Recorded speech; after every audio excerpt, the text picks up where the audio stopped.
ಎಲ್ಲರಿಗೂ ನಮಸ್ಕಾರ. Welcome back to my channel Sonu special. ಇವತ್ತು ಸಂಜೆ ಟೈಮ್ ಟೀ ಜೊತೆಗೆ ಸಬ್ಬಸಿಗೆ ಸೊಪ್ಪು ಹಾಕಿ ಸಖತ್ತಾಗಿರೋ ಅಂಥ ಬೋಂಡನ ಹೇಗೆ ಮಾಡೋದು ಅಂತೇಳಿ ತೋರಿಸ್ಕೊಡ್ತಾ ಇದ್ದೀನಿ. ಮಳೆ ಬರಬೇಕಾದ್ರೆ ಸಂಜೆ ಟೈಮ್ ಈ ರೀತಿ ಬೋಂಡನ ಟೀ ಜೊತೆ ತಿಂತಾಯಿದ್ರೆ ಅದ್ರ ಮಜಾನೇ ಬೇರೆ. ಬನ್ನಿ ಹಾಗಾದರೆ ಹೇಗೆ ಮಾಡೋದು ಅಂತೇಳಿ ನೋಡ್ಕೊಳ್ಳೋಣ. ಒಂದು ಮಿಕ್ಸಿಂಗ್ ಬೌಲ್ಗೆ ನಾನಿಲ್ಲಿ 1 ಕಪ್ಪು ಕಡಲೆ ಹಿಟ್ಟನ್ನು ಸೇರಿಸ್ಕೊಂಡಿದ್ದೀನಿ. ಹಾಗೆ ನಾನಿಲ್ಲಿ 2 ಟೇಬಲ್ ಸ್ಪೂನಷ್ಟು ಅಕ್ಕಿ ಹಿಟ್ಟು ಸೇರಿಸ್ಕೊಳ್ತಾ ಇದ್ದೀನಿ. ಅಕ್ಕಿ ಹಿಟ್ಟು ಹಾಕೋದ್ರಿಂದ ಬೋಂಡ ಕ್ರಿಸ್ಪಿಯಾಗಿ ಬರುತ್ತೆ, ಅದಕ್ಕೋಸ್ಕರ ಹಾಕ್ಕೊಳ್ಳೋದು. ಇವಾಗ ನಾನಿಲ್ಲಿ 1 ಟೀ ಸ್ಪೂನಷ್ಟು ಅಜ್ವೈನ್ ಕಾಳನ್ನು ಈ ರೀತಿ ಉಜ್ಜಿಬಿಟ್ಟು ಹಾಕ್ತಾಯಿದ್ದೀನಿ. 2 ಮೀಡಿಯಮ್ ಸೈಜ್ ಈರುಳ್ಳಿನ ಚಿಕ್ಕದಾಗಿ ಕಟ್ ಮಾಡಿಕೊಂಡು ಸೇರಿಸ್ಕೊಳ್ತಾ ಇದ್ದೀನಿ. 2 ರಿಂದ 3 ಹಸಿಮೆಣಸಿನ್ಕಾಯಿನ ಕಟ್ ಮಾಡಿಬಿಟ್ಟು ಸೇರಿಸ್ಕೊಳ್ತಾ ಇದ್ದೀನಿ. ಹಾಗೆ ಸ್ವಲ್ಪ ಕರಿಬೇವಿನ ಸೊಪ್ಪು, ಜೊತೆಗೆ ನಾನಿಲ್ಲಿ ಅರ್ಧ ಬಂಚು ಸಬ್ಬಸಿಗೆ ಸೊಪ್ಪನ್ನು ಸಣ್ಣದಾಗಿ ಕಟ್ ಮಾಡ್ಕೊಂಡಿದ್ದೀನಿ. ಹಾಗೆ ನಾನಿಲ್ಲಿ ಸ್ವಲ್ಪ ಕೊತ್ತಂಬರಿ ಸೊಪ್ಪನ್ನು ಕೂಡ ಸಣ್ಣದಾಗಿ ಕಟ್ ಮಾಡಿಕೊಂಡು ಸೇರಿಸ್ಕೊಂಡಿದ್ದೀನಿ. ಹಾಗೆ ರುಚಿಗೆ ತಕ್ಕಷ್ಟು ಉಪ್ಪು, ಇಷ್ಟನ್ನು ಹಾಕ್ಕೊಂಡು ಒಂದ್ಸಲ ಕೈನಲ್ಲಿ ನೀಟಾಗಿ ಡ್ರೈ ಮಿಕ್ಸ್ ಮಾಡ್ಕೊಳ್ಬೇಕು. ಹಾಕಿರ್ತಕ್ಕಂಥ ಈರುಳ್ಳಿ ಮತ್ತು ಸೊಪ್ಪು ಎಲ್ಲ ನೀಟಾಗಿ ಕಡಲೆ ಹಿಟ್ಟು ಜೊತೆ ಹೊಂದ್ಕೊಳ್ಬೇಕು.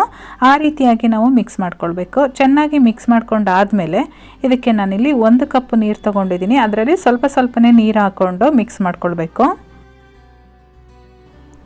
ಈ ರೀತಿ ಎಲ್ಲ ಮಿಕ್ಸ್ ಮಾಡ್ಕೊಂಡಾದಮೇಲೆ ನಾನಿಲ್ಲೊಂದು 1/4 ಟೀ ಸ್ಪೂನಷ್ಟು ಸೋಡಾ ಪುಡಿ ಸೇರಿಸ್ಕೊಳ್ತಾ ಇದ್ದೀನಿ, ಅಡುಗೆ ಸೋಡಾ.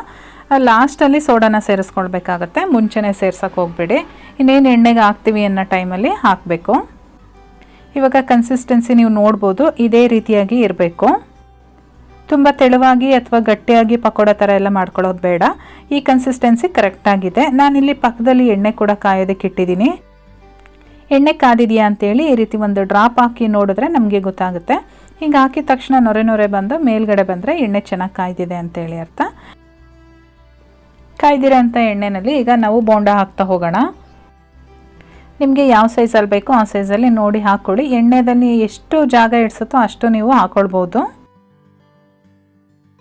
1-2 ನಿಮಿಷ ಆದಮೇಲೆ ಒಂದು ಸೈಡು ಚೆನ್ನಾಗಿ ಬೆಂದಿರುತ್ತೆ. ಅದಾದಮೇಲೆ ನಾವು ಉಲ್ಟಾ ತಿರುಗಿಸ್ಕೊಳ್ಬೇಕಾಗತ್ತೆ. ಹಾಕಿದ ತಕ್ಷಣವೇ ತಿರುಗ್ಸೋಕೆ ಹೋಗಬೇಡಿ. ಇದೇ ರೀತಿಯಾಗಿ ನಾವು 2 ಸೈಡು ಕೂಡ ಬೇಯಿಸ್ಕೊಳ್ಬೇಕು. ಮೀಡಿಯಮ್ ಫ್ಲೇಮಲ್ಲಿ ಇಟ್ಕೊಂಡು ಬೇಯಿಸ್ಕೊಳ್ಳಿ. ಐ ಫ್ಲೇಮಲ್ಲಿ ಇಟ್ಕೊಂಡ್ರೆ ಒಳಗಡೆ ಬೆಂದಿರೋದಿಲ್ಲ, ಮೇಲ್ಗಡೆ ಮಾತ್ರ ಕ್ರಿಸ್ಪ್ ಆಗಿರುತ್ತೆ. ಹಾಗಾಗಿ ಮೀಡಿಯಮ್ ಫ್ಲೇಮಲ್ಲಿ ಇಟ್ಕೊಂಡು ಒಳಗಡೆ ಎಲ್ಲ ಚೆನ್ನಾಗಿ ಬೇಯೋ ಥರ ನಾವು ಬೇಯಿಸ್ಕೊಳ್ಬೇಕಾಗತ್ತೆ. ಇವಾಗ ಈ ಬ್ಯಾಚ್ ರೆಡಿಯಾಗಿದೆ, ಚೆನ್ನಾಗಿ ಬೆಂದಿದೆ. ಇದನ್ನು ನಾನು ಹೊರಗಡೆ ತೆಗೆದು ಒಂದು ಟಿಶ್ಯೂ ಪೇಪರ್ ಮೇಲೆ ಹಾಕಿಟ್ಕೊಂಡಿರ್ತೀನಿ. ಇವಾಗ ಅದೇ ರೀತಿ ನಾನು ಮಿಕ್ಕಿರೋ ಅಂಥ ಹಿಟ್ಟನ್ನು ಇನ್ನೊಂದು ಬ್ಯಾಚಲ್ಲಿ ಬೇಯಿಸ್ಕೊಳ್ತಾ ಇದ್ದೀನಿ. ಸಬ್ಬಸಿಗೆ ಸೊಪ್ಪು ಆರೋಗ್ಯಕ್ಕೆ ತುಂಬಾ ಒಳ್ಳೆಯದು.